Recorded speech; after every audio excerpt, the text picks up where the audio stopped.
thing. Maybe. No. Figure it out. When thinking about what to write this speech about, I had a couple options floating around in my head. I thought about telling a story, specifically how I found out about Gail by snooping at my dad's phone, and then confronting him dramatically at a bubblegum shrimp restaurant.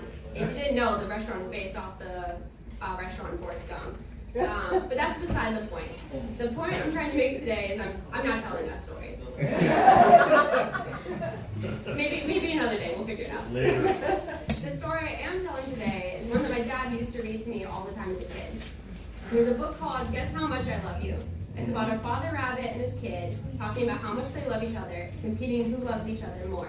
They start small by saying, I love you all the way up to my toes. Now that's not saying a lot because I'm 5'3". The small acts of caring are so important, and my dad has shown me that every day. As simple as making sure my favorite cereal is always in stock in our pantry and making sure I always leave for work with lunch. Gail shows this type of love through advice. Oh, is that a surprise? Let me turn the page. I'm sure everyone here knows how valuable Gail advice is. Like if you have any questions about how to register for something, need friend advice, or even asking where to get this dress I'm wearing right now altered, I go to her 100% of the time.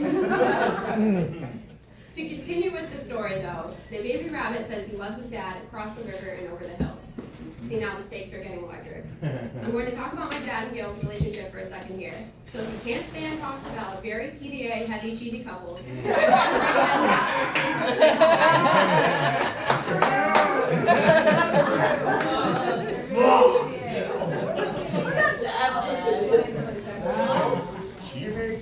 Think about when you hang out with my dad and Gail and how annoyingly cute they are.